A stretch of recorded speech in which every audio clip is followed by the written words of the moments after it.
Welcome to Section 4 on our series of The Uniqueness of the Gospel of John. For those who may be tuning in for the first time, my name is Ron Lumpkins, and I've taught the material that we're going over today for several years. It all deals with the book of John and the uniqueness of the Gospel. You notice I have on a Peru shirt today, maybe advertising for the work we do in Peru. My family and I have been involved in work in Peru since 1999. That's when my son and daughter-in-law began part of a program called Let's Start Talking, and they were sent to Peru. They had to go find really a world globe to find where the country Peru is.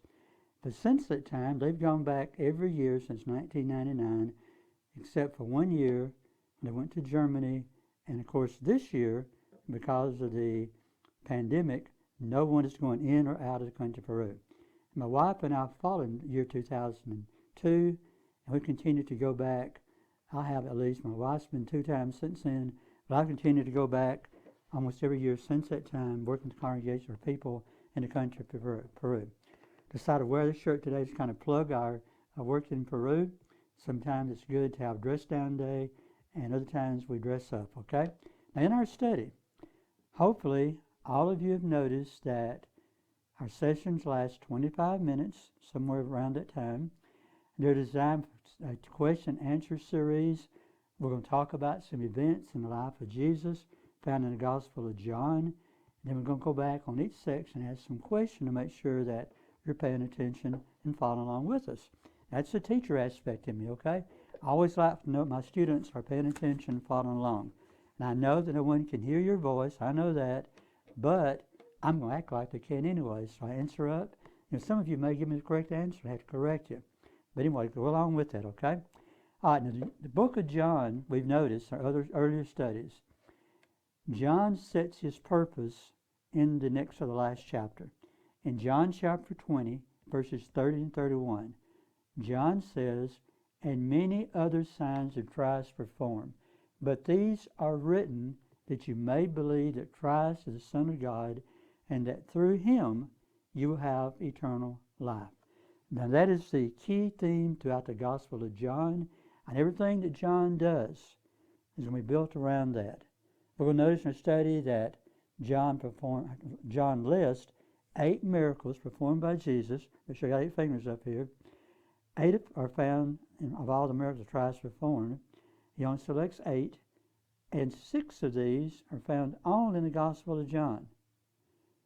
So John has a reason now in selecting the miracles. We're going to be noticing that as we go through our study. Okay? Now we left off last time, and I'm sorry I had to do that, right in the middle of some questions relating to the idea of signs and why John chose the word sign and comparing to the other words for the miracles. Question number 9, if you have your list with you, okay? It says, how do Matthew, Mark, and Luke use the word sign? Well, they use it in the sense of a power, a wonder, or a work. They talk about how that Christ performed a work when he did certain things, how he performed a power, or how he amazed the people. For example, when the enemies of Jesus want to see a miracle, Jesus says, all I'm going to give you is a sign of Jonah. So sometimes Christ didn't perform miracles when people wanted him to. In fact, he never did really. All the miracles that Christ performed were basically at his request of someone, in the sense of the turning the lame man's son. But most of them were Christ sees someone in need, sees some problem, and he sets out to solve this problem. Okay, question number 11 says, how does John's attitude about using the word sign differ from Matthew, Mark, and Luke? With John, give you time to write this down, so I'm going to go slowly, okay? I'm always told to slow down. I know I talk too fast. It says, John builds his gospel around the word sign. They are signs of the relationship between Jesus and God and show the closeness they have with Christ being the Messiah. So John chooses that. Okay, number 12, Short answer, don't think anybody's going to miss it. How many times does John use the word sign to refer to miracles of Jesus? No, not 8. He used 8 miracles or 8 signs, but he used the word signs how many times? Correct, 17, okay? I'm sorry you didn't get it right. 17, okay? All right, question number 13. It says, list the miracles in John which are called signs. Now, most of the time, John is going to use the word sign in the miracles. A few times he doesn't. We have John chapter 2, verses 1 to 11, the healing of the lame man. John chapter 6, or John chapter 4, healing of a man's son. John chapter 6, feeding of the 5,000. John chapter 9, the healing of the blind man. And in John chapter 12, he talks about the raising of Lazarus as being a sign and what he's doing, okay? Number 14 says, how does Nicodemus use the word sign? Now in John chapter 3 and verse 2, we find who has the answer. That's it. Nicodemus says, no one could perform such signs unless they were from God. So Nicodemus says, you perform great wonders or great powers, they're called signs, okay? Number 15 says, how do the Pharisees refer to the miracles of Jesus? Now in John chapter 9, they say, we think he may have performed a sign, but we're not sure. We're not going to admit it, okay?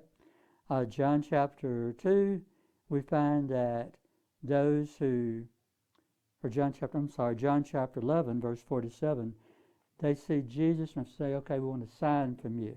Not because they believed in Christ, because they're trying to get him into trouble, okay? All right, number 16 says, how do the common people compare the action of Jesus and John the Baptizer?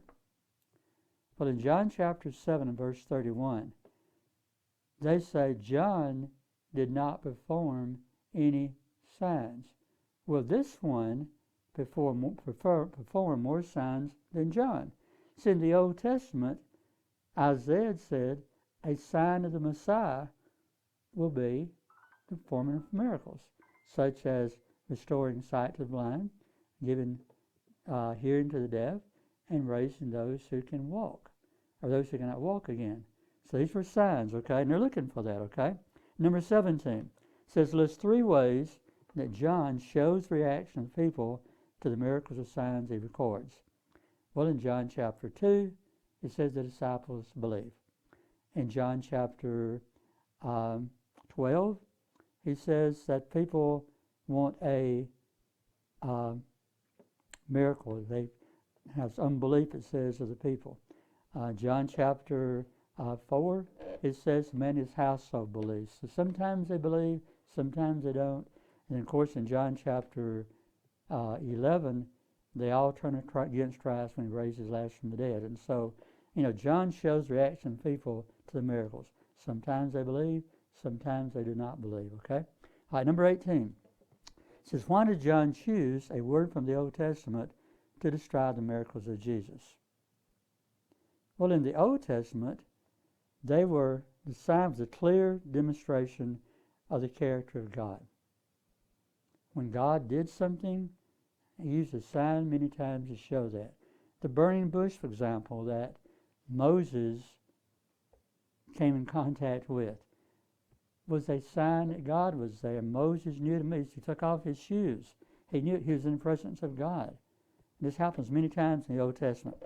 Number 19 says, how does John show the relationship between Jesus and the Father? Well, in John chapter 5, he points out that in healing of the lame man on the Sabbath day, it shows that Jesus has the authority not only to heal someone, but also to forgive their sins, and he can even violate the Sabbath day if he so desires, because he and God are one. God made the Sabbath, and he did certain things on the Sabbath, and Christ says, I can also do certain things on the Sabbath. And if I tell this man to rise up and take his bed and walk, then that's what he ought to be doing, okay? Number 20. Everybody follow along with me? I have a few more questions, 8 more questions, really. So according to John, Why was Jesus able to perform miracles or signs? John chapter 5, verse 19, it says, He and God were what? They were one. They were united. There's not three different beings three different beings in the Godhead, but they all have the same purpose. God and Jesus are separate in, you have God and you have Jesus, but they're one in their desire for man to be saved, and their desire to take care of man, and their desire to be united. They're one, okay, in goal and purpose, all right? Okay, number 22. How does John adapt the Old Testament use of signs to point to event which was designed to happen in the future to the selection of miracles that he chooses? When in the Old Testament, he talks about the signs used for the present and the future. They would say this will be a sign, like a sign of Jesus, according to Isaiah, would be a sign where he could perform miracles. He could restore sight to the blind. There was a sign. Now, in the New Testament, the way John uses the idea of sign, it's more of saying, this is taking place now. These events are happening now. And John is that of Jesus being one. He says, I am the life, okay? Number 25. It says, how are the signs in John connected to Jesus' glorification on the cross? When Christ is there on the cross, it's done to glorify God. And at this point, everything he has done, all the signs, point to this glorification. When Christ is there on the cross, no one can deny, or they try to, but they have to recognize this man is not like other people. He must be divine, okay? Number 25 or 26 says, what is required of those who are witnesses of the miracles in order for them to understand the importance of them as signs? They must be willing to believe in what is taking place. They've got to believe this can happen. If they refuse to believe, then the miracles mean nothing to them. They've got to believe, okay? Number 27 says, how are the signs more symbols of the power of God to those who believe? They're more than symbols because they're an insight into the plans and activity of God. Then number 28, the last question there, and we're going to talk with this thing of, I'm going to say something, I've got the word power, for example, written down, then we're going to fill in the Greek word, and I'm going to tell you the best answer there, okay? Number 28 says, explain the way in which each word that can be used to refer to the miracles of Jesus shows an element of uniqueness of each word. Okay, first I have the word power. D-U-N-A-M-E-I-S. Dunamis. And the word power here refers to the power which performs the act. Then you have the word wonder, or teras, T-E-R-A-S, refers to the reaction of those who see the miracle, of wonder or awe.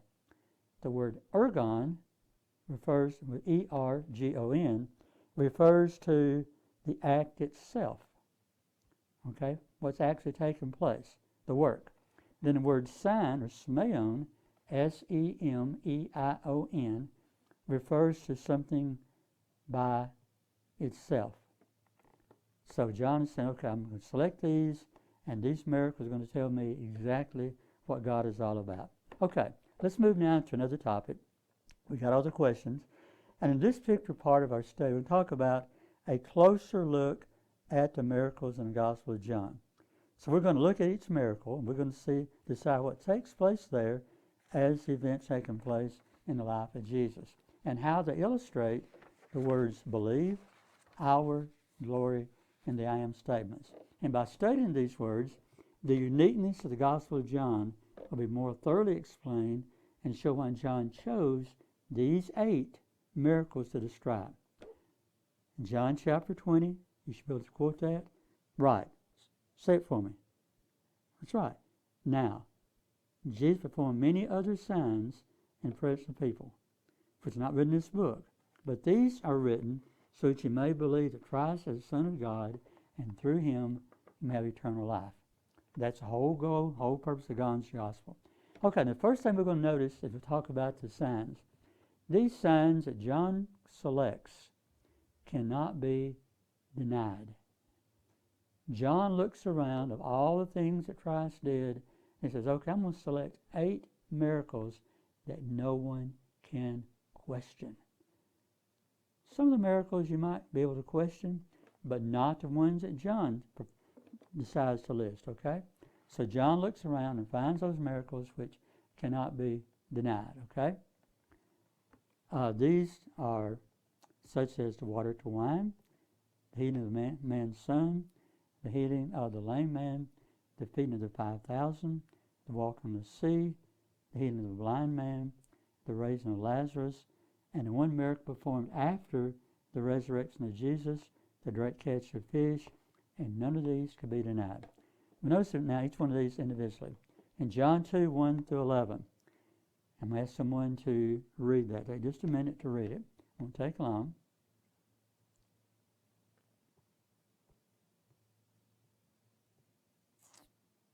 Okay, very good, okay. Now, in the first sign, the turn of water into wine, which is found only in John's Gospel, it's interesting that Jesus never touches the water pots.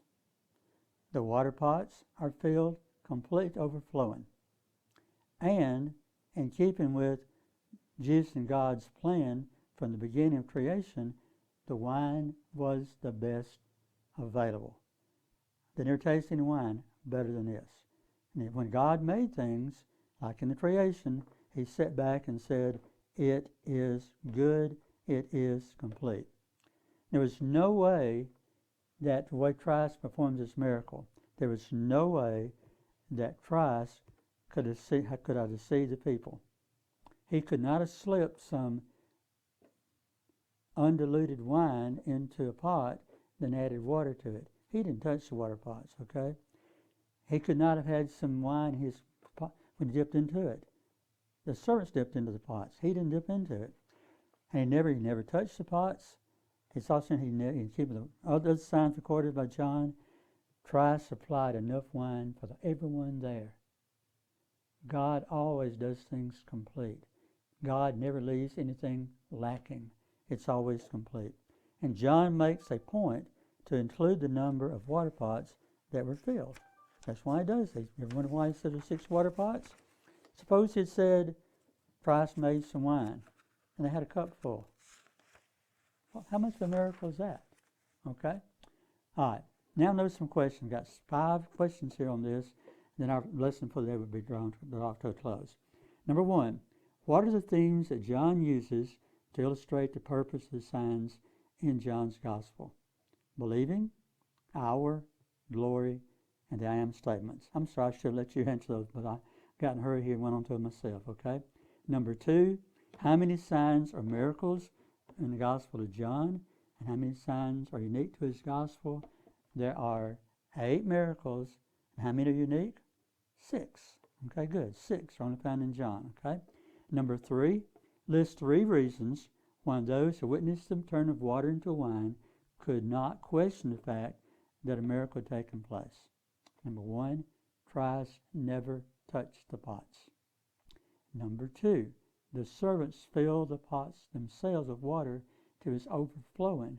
And number 3, it was not a diluted wine, it was the best. The host says, usually, the host of a feast serves his best wine first, and then he serves the less quality wine as everybody begins to get a little bit drunk, maybe. He says, you've waited till last to serve the best. That's the way God always did things, okay? Okay, number 4. Why would it have been impossible for Jesus to fake the fact that a miracle had taken place and turn of water into wine? John says that Christ never touched the water pots. Never filled to the very top. The number 5, how does this miracle relate to Genesis 1 and verse 31? It says, everything that God makes is good. Okay, this is the end of session 4, and hope you'll be looking forward to session 5 beginning shortly.